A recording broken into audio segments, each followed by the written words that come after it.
Thank you so much, and thank you so much for that great introduction to BS. I'm really excited to be back here in Italy and at Pragma conference. I can't believe it's already been 4 years, but it's just so good to be back, and I hope that everyone will have a really fantastic conference. It's also such an honor to be the one to start off with the first talk today, talking about Swift.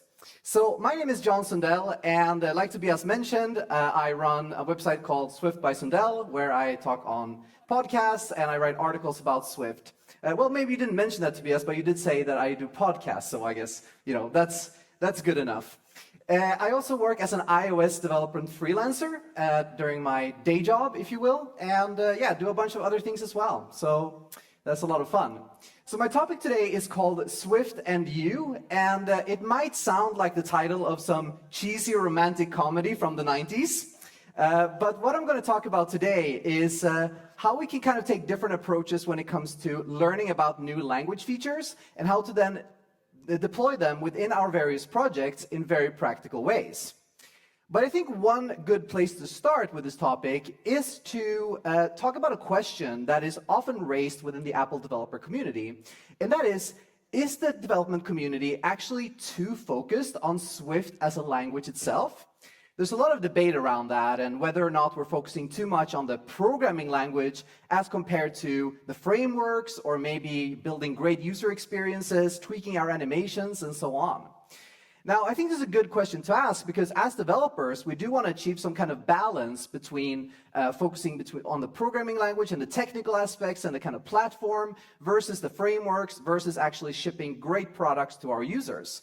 But I also do believe that Swift as a language is a great enabler for building great products and for building great user experiences.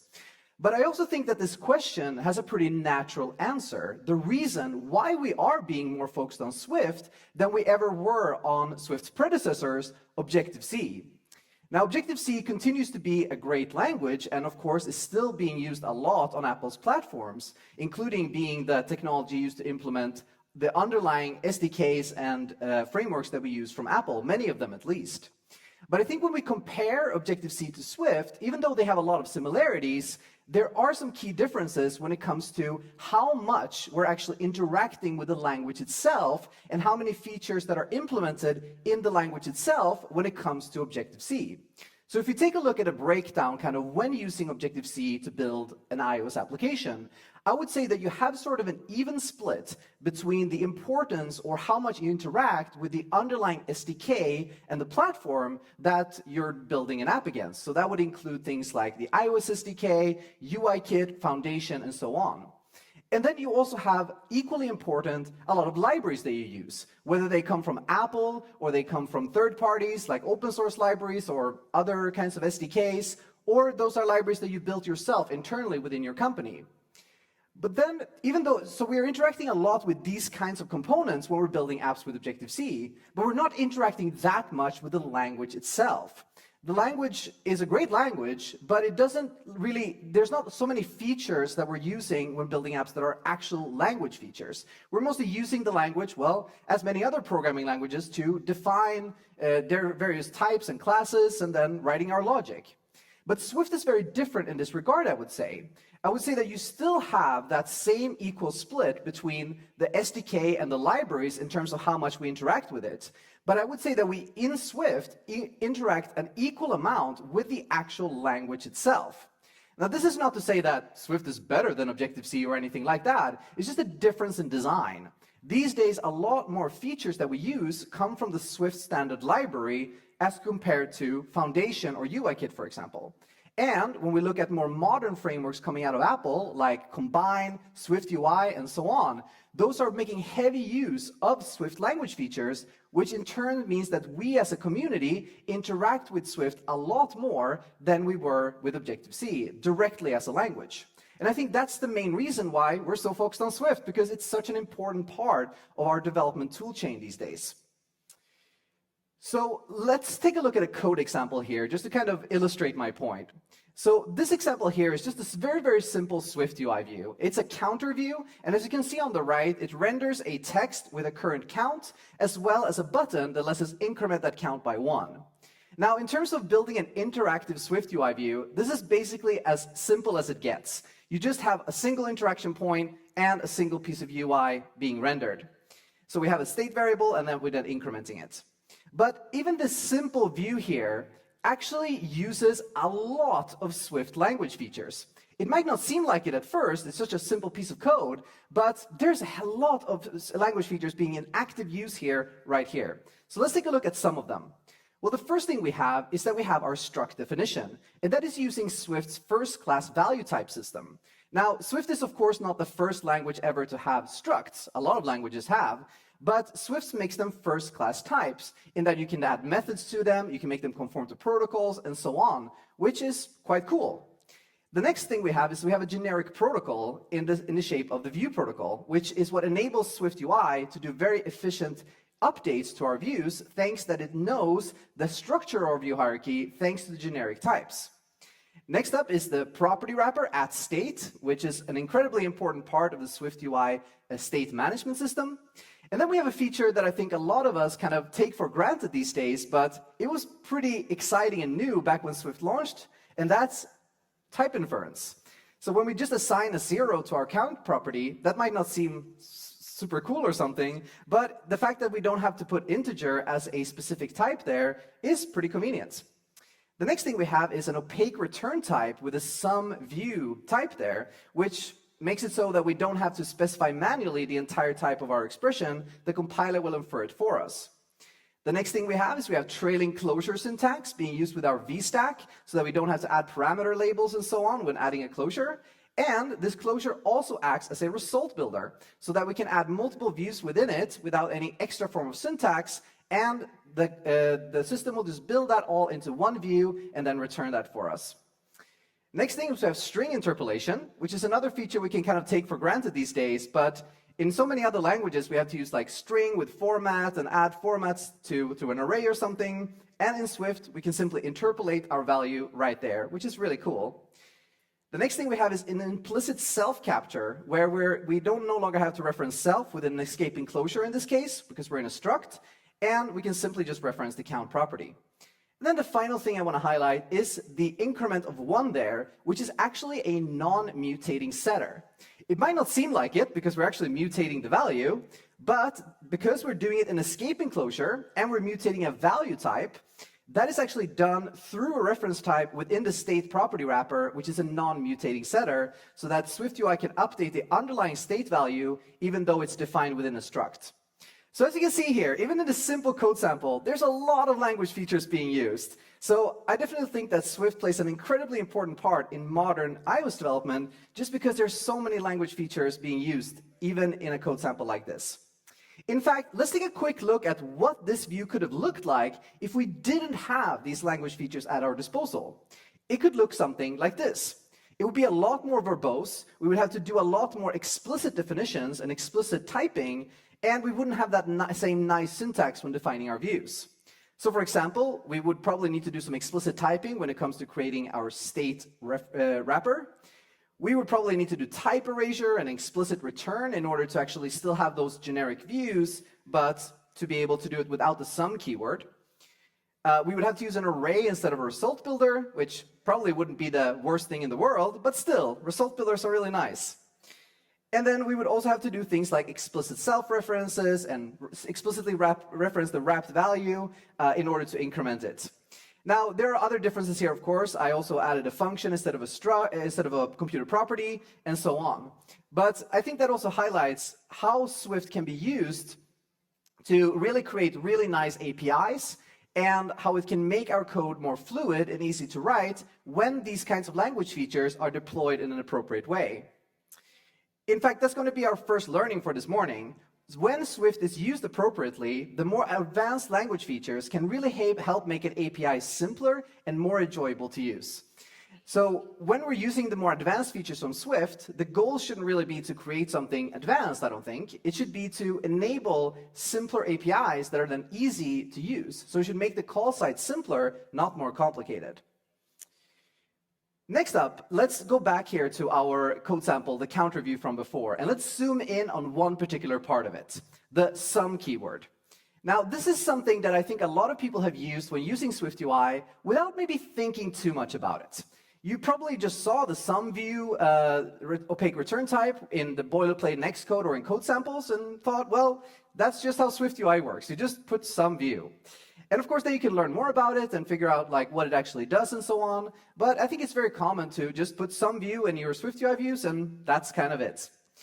The cool thing about the opaque return types in sum view in this case is that it prevents us from having to define those long types that we otherwise would have to do, because the compiler will infer that for us. So in this case, in the case of the counter view we just saw, even the simple view, the actual generic type that's being used is actually really, really long. We have like tuple views and things like that that we would have had to define manually if it weren't for the sum keyword. But like with any kind of abstraction, the problem sometimes occurs when we encounter some of the kind of edges of what this particular feature is capable of. So one thing that's very common to run into is that if you write code that looks something like this. So if you have a function called makeCounter, for example, where you take in an optional argument, and then you want to do an iflet, unwrap that optional, and if it's not nil, then we want to return a named counter, and if it's nil, we want to return a plain counter. So essentially, based on a condition, we want to return two separate view types. This is incredibly common to want to do in an application. Based on various conditions, you may want to use different versions of a view. But the problem is that if we try to write this code in our project, even though it might look like perfectly valid Swift code, it actually generates a compiler error. We get an error that says that this function declares an opaque return type, SumView, but the return statements in the body do not have matching underlying types. And that's a limitation of the sum keyword, is that in order for the compiler to be able to infer what type we mean and what type we want to return, we need to have just a single type. Now, in the case of SwiftUI, fixing this problem is actually relatively simple. All that we have to do is to add the @viewBuilder attribute to our function and then remove the return statements, and then we've actually turned this function now into a result builder. Now, the reason this solves the problem is because now the entire body of our function will be built into a single result, a view in this case. So in this case, we are actually returning some view. We're returning one single view implementation that is a combination of our if and else statements together. Now, this is all good. This is something that we can probably figure out relatively quickly if we run into this problem, thanks to the fact that there are so many people using SwiftUI and so many people writing about it and making videos and everything about it. But if we're writing APIs on our own using the sum keyword, this can perhaps be less easy to discover. And that's something that I think is always important to keep in mind when we're using language features like this, is that because we're essentially defining an abstraction, that means that it also comes with some complexities and sometimes some workarounds that needs to be done by the API user. Because I do think it's important to remember that abstractions have pros and cons. They're great for certain things, but they also come with downsides. Because even language features like the sum keyword can be abstractions. In this fact, we're abstracting over that long generic type that we otherwise would have to manually define. It's just kind of the same as when we define a protocol that then have different concrete types conforming to it. It's the same kind of level of abstraction. So if you have a shape protocol that has different implementations like square and circle and rectangle, that's very similar to using something like SumView to abstract over a more complex type. Or similarly, if we define something like a type alias for a closure type, that is also another type of abstraction. And all of these abstractions has that pros and cons trade-off, where it can enable us to write simpler code at the cost of potentially hiding some implementation details that then need to be discovered if you run into some of those problems. So if someone, for example, joins our team and sees networking in our code base, it might not initially be obvious that that refers to a closure, but then they can go and discover that, and they have to learn about it in order to use it properly.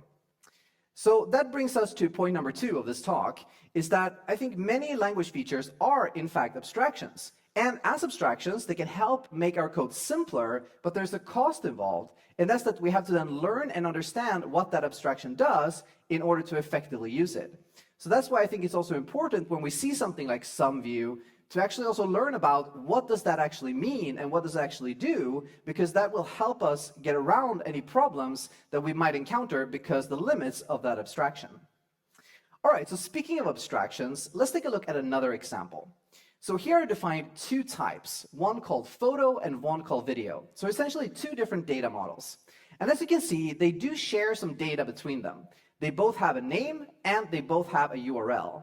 They also have some of their own properties as well, like size and camera info for the photo and resolution and length for the video.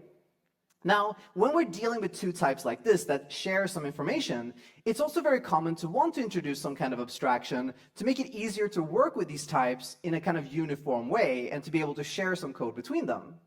Now, one very common way to accomplish that is by using a protocol.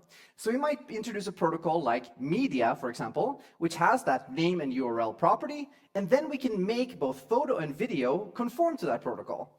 That's great, because that enables us to then take an array, for example, of media values or something like that, and then work on them in different ways. So as an example, we might have just such an array that is just called var media and is an array of media conforming values, and then we can iterate over them in order to perform different operations. Now, some operations that we want to do will probably be the same for both photo and video, but some might be different. Sometimes we might want to know what the underlying type is in order to be able to perform specific photo operations or specific video operations. In order to do that with our current approach, we would have to resort to typecasting. We would have to say, if let photo is content as photo, and the same for video, like this. Now, this is not terrible or anything like that, but it does create somewhat of a problem, and it makes our code a little bit fragile. Because if we were to introduce a third type later, which is pretty likely, then we would have to remember to go back to every one of these for loops and update this typecasting in order to make it support that third type. Essentially, the problem is that we don't have a very strong connection between the media protocol and the underlying types. There's no real static information in our program as to which media types we have. They're all kind of more loosely defined, and then they just conform to a protocol. Now, this is something that we can address by, for example, introducing an enum. If we introduce an enum called media variant that contains two cases, one for photo and one for video, then we essentially solve that problem. Now we have a static, compiled, verified list of all the different variants of media that we have in our application. So that's pretty great, because now we can iterate over such an array of media variants instead, and then for each element, we can then perform a switch statement on it. And then if we have photo, then we can perform photo-specific operation, and if we have video, then we can perform video-specific operations. So that's really great, because that gives us a more compile-time verified logic when it comes to handling each media variant. So if we add a third variant here, then we will get a compiler error, and that way we can fix it and actually make sure our logic stays up to date, which is really great. But like all abstractions, there are pros and there are cons. So if we take a look at another example, here we're iterating over, or we're mapping over that array, an array of those protocol conforming types from before. If we want to extract the names, for example, all that we have to do is really map over the name key path, because all of the media conforming values have a name property, so we can then retrieve the names very easily. However, if we try to do the same with the enum-based array, then we can see that the code actually becomes quite a lot more complicated. Because we're dealing with an enum, we have to actually switch on those values every single time we want to do any kind of operation on it. And that just becomes a lot more verbose and kind of tedious to have to do for every single property, even though in this case, we're actually returning the same property for both. We're returning the name for the photo and the name for the video, so writing this code feels a little bit unnecessary. Now, thankfully, there's a way we can address this using another Swift language feature.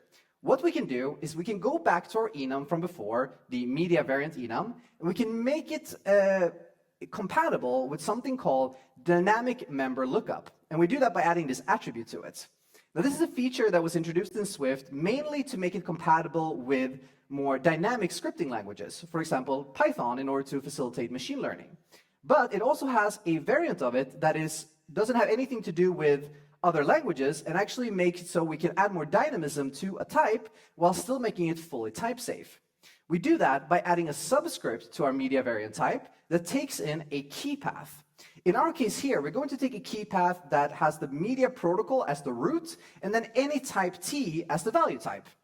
The cool thing about that is that that enables us to then take that key path and extract the relevant value from both the photo and the video using a single switch statement.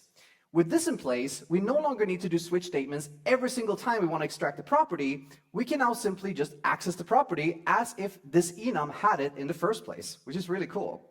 So if we go back to our code from before, we can now see that the protocol-based array and the enum-based array, they have the exact same syntax for mapping over a property, because now our enum actually has that property dynamically thanks to dynamic member lookup. So this is another example of how we can use a Swift language feature to build a nicer API for ourselves, reduce code duplication, and actually create something that is really, really easy to work with. Now, you might think when you see this code example that using something like dynamic member lookup here is like a kind of very complicated thing, or maybe it's like a little bit over-engineering, or maybe it's a little bit fragile solution that's going to break in the future. But I can assure you that this is a proper language feature that is being heavily used even by Apple. In fact, if we go back to Swift UI, and take a look at a Swift UI view here. This is called authentication view. And as you can see here, that we have a binding being injected into this view that is the credentials that the user is going to use to authenticate into our app.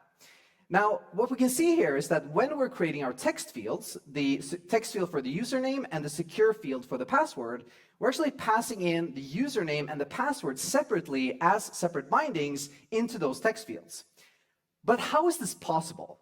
How can we take a binding, credentials, and then turn it into another text binding? Because as we can see here at the top, credentials, username, and password are just strings. How can they become string bindings? What's the magic here? Now, initially, it might seem that this is something that Apple has like hard-coded into the compiler, that you can turn any property of a struct into a binding, but that's not the case. In fact, this is using the same dynamic member lookup feature that we just implemented ourselves for our enum. We can take a look at the interface for binding in Xcode, the Swift interface, and see that binding does in fact have the dynamic member lookup attribute attached to it. And it has a very similar subscript implemented that we just wrote ourselves that takes a writable key path to be able to write the value, and then returns a new binding that is based on the subject that is the generic type of the subscript. So they're using the exact same technique in order to be able to access a nested property as we were with our enum, which is pretty cool.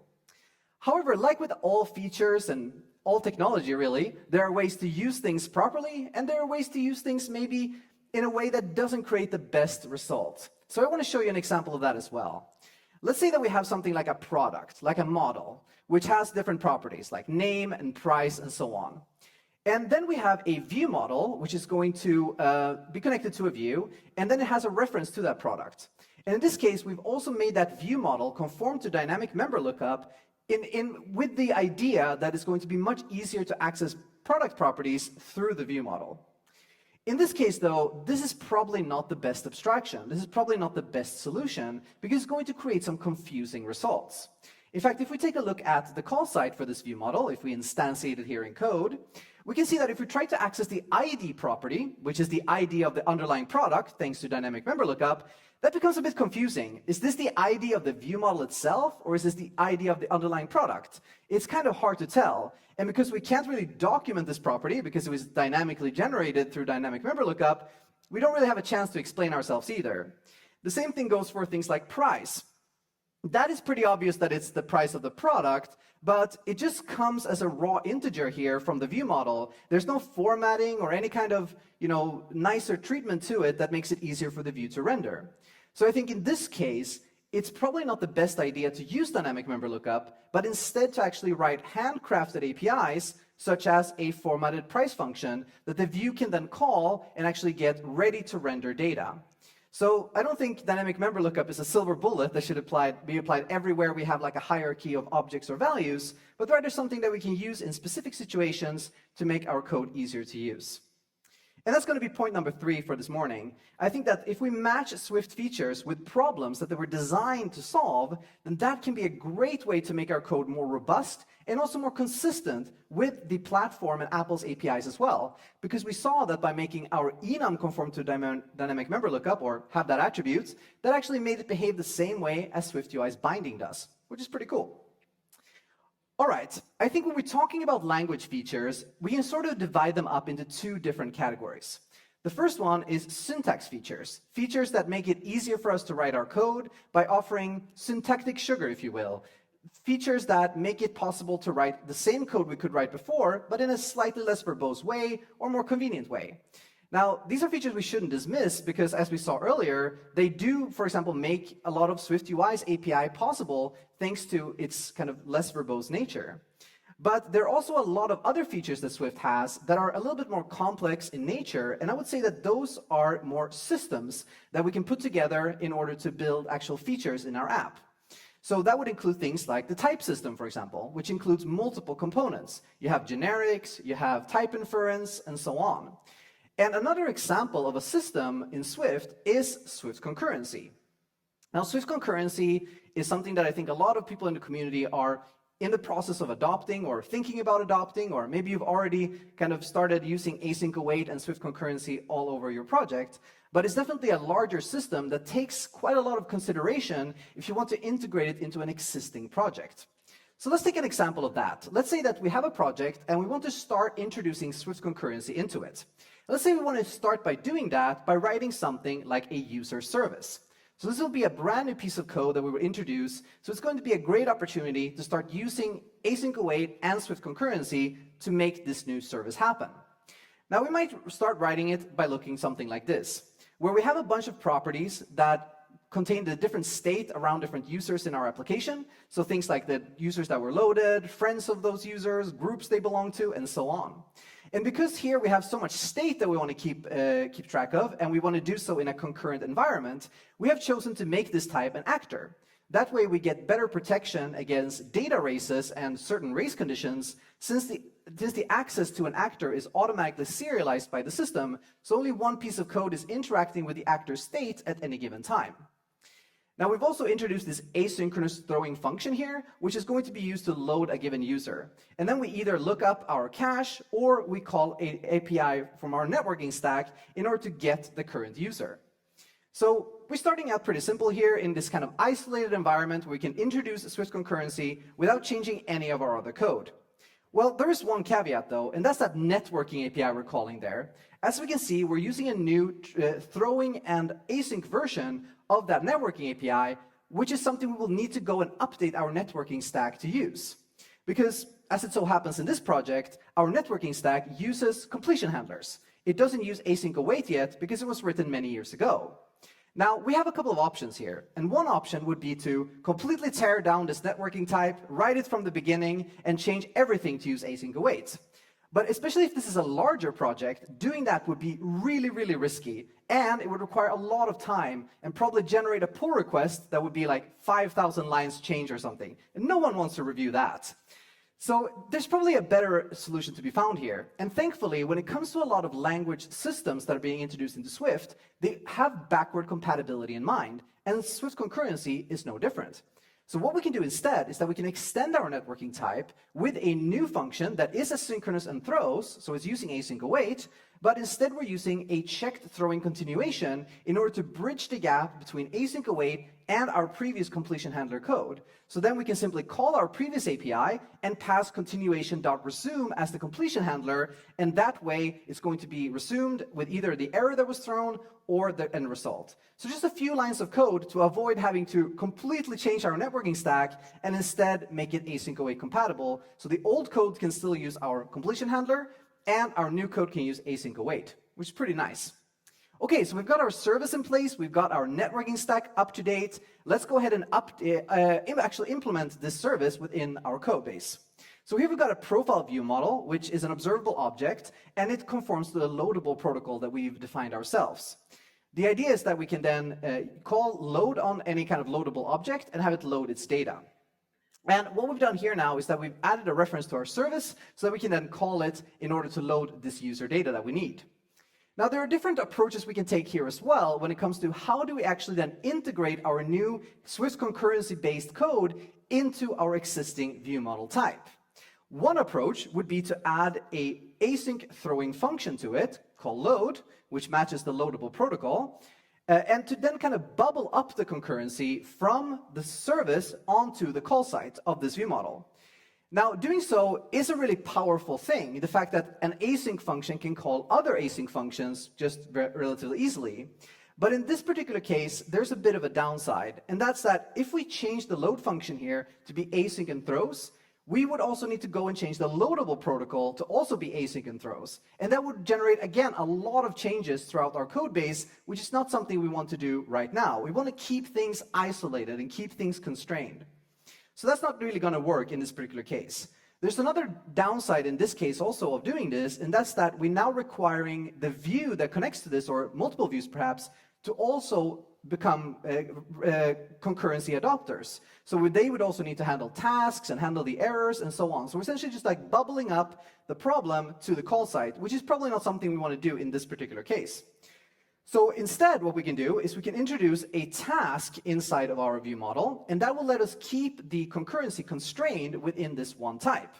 So now, by using a task, the load function can remain synchronous as before. We don't need to change any call sites. We don't need to change the loadable protocol. We can still use our new service, and then we can handle the result of that service inside of this view model and then publish that as a published property. So that way we can keep everything constrained here. We don't need to change any other type, which enables us to introduce Swift concurrency in a very kind of piecemeal, step-by-step fashion. There is one more problem though, and that's that our service, being an actor, is going to be run on a background thread. And when it returns, we're going to now update our result also on a background thread. And that's probably not something what we want when we have a published property that's going to be connected to a view, because we know that we need to update our UI on the main thread. Now, the way to solve this typically in Swift concurrency is to use the main actor attribute. If we add it to any kind of type or any function, then that makes it bound to the main actor. That means that any kind of state changes that happen are going to happen automatically on the main thread, which is great. This is definitely the way to solve this problem because it's super easy. We just add one attribute, and it's been taken care of for us by the system as long as we use async await. However, in this case, again, we're trying to keep things constrained, right? We don't want to bubble up the concurrency. We don't want to change our entire application by just introducing this one type. The problem, though, is that if we make this type main actor, then all of the callers of this also need to either be on the main actor themselves, or they need to use a task in order to do an async dispatch when calling different APIs on this view model. So that, again, breaks the loadable protocol. It breaks all the call sites. We need to update them as well. And you can kind of end up with a situation where the main actor just kind of spreads all over the application. And this is not something we want in this case either, because we're trying to do things incrementally. So instead, what we're going to do here is create a more localized version of the main actor usage by calling it directly. So when we loaded our user, or when an error encountered, we're going to say main actor.run, and that's sort of the async await equivalent of dispatch queue main.async. And that way, we can update our result on the proper thread without having to annotate this class, without having to change anything else, and just keep things local. Now, I want to just emphasize that this is definitely not something we want to do in the long run. We definitely do want to have the main actor attribute in the long run, but as a kind of first step to adopt Swift concurrency, this is a great approach. All right, so I think point number 4 here for today is when we adopt Swift's core systems like async await and Swift concurrency, I think that's something that is truly essential to do. I think it's going to be hard as an iOS developer to ignore async await like 5-6 years from now, because Apple is going to be using it so much in their APIs that starting to adopt it as soon as possible is probably a good idea. But at the same time, we don't want it to become something stressful where we have to like rewrite our entire application. So doing it in a more incremental and smooth fashion is often preferable. And there are often ways to be found to do that so that we don't have to change everything at once, as we just saw with Swift concurrency. All right, I just want to wrap up this talk this morning by just discussing a little bit how I personally discover new Swift features. Because we've seen today that there's so many new features being added to the language, and I barely didn't even touch on things that are coming now in Swift 5.9 and probably in future versions as well. So how can you keep up to date and actually learn about the new features that are being added? Well, the first resource that I use is Swift Evolution. Now, you might think that I'm going to say that you should read every proposal and just like immerse yourself in Swift Evolution. You can totally do that if you want to, but I don't think it's necessary. If you really want to follow along the evolution of Swift and the rationale between different new features, then reading the proposal is a great way. But if you're just trying to find out what features are new in Swift, then this section of the README of Swift Evolution is really a gold mine. Because here, you've got links to all the different release blog posts for different Swift versions. You've got also links to things like roadmaps and other things coming up. So this is a great dashboard to look at when it just comes to what is new in different Swift versions and what is coming up. Now, if you click through on, for example, the Swift 5.9 link here, that's taking us to swift.org. We can read about changes that are happening in the Swift community in general, and particularly when it comes to the language itself. So here we can see a blog post about Swift 5.9, and here we can read about what's new in Swift 5.9. Another resource that I think is a little bit less known, but is super valuable, is the Swift documentation. And specifically in the Swift documentation, you can find a page called the Document Revision History. This page is updated every time it is changed, every time the documentation is changed, which is great because it shows you what's new in the documentation, what is good to read up about, and what new features have been added recently. So that is something I definitely recommend checking out on a regular basis to kind of see what is coming up and what's new in Swift. But then finally, I think, as we've taken a look at earlier in this talk here, a really great inspiration for what's new in Swift is to simply look at the code that we write using Apple's frameworks. So if you use something like Swift UI, we can already discover a ton of different language features. And all that we really need to do is kind of sit down and analyze the code that we've been writing and see what language features are we actually using and learn more about them. Because chances are that you can discover new things about generic protocols or property wrappers or opaque return types simply by looking at your own code, searching around for it, looking at the documentation for that particular feature, and then learning more about it, and in that sense, being able to use it in a more smooth way. So my final tip today is really also related to that I don't think that there's any real rush to adopt new language features. When you read about them, it can sometimes feel like, this is stuff you have to learn immediately, or otherwise your Swift knowledge is going to be irrelevant. But I don't think that's the case. I think you can take your time, you can learn what each feature does, and then you also discover new ways to use those features over time. Because as we've seen today, it's very important to not only being able to use a feature, but deploying it to solve the right sorts of problems. Usually, we want to find that nice match between a good language feature that makes our code simpler in order to be able to use it in a really nice way. And I think if you can do this, if you can spend some time to learn more about Swift language features and then deploy them in various ways across your projects, then I think Swift and you will remain really, really good friends for a long time to come. Thank you so much.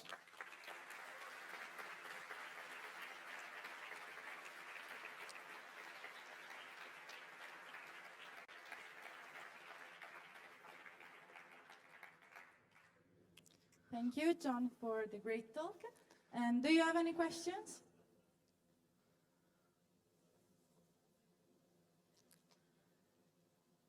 That's okay. You can find me. I will be around the conference today and tomorrow, so I'll be super happy to answer any of your questions. And you're also welcome to contact me via email if you have any questions, or if you would like me to run something like a workshop for your team, or you have any other feedback or anything like that, just get in touch via email or just find me around the conference. Thanks again.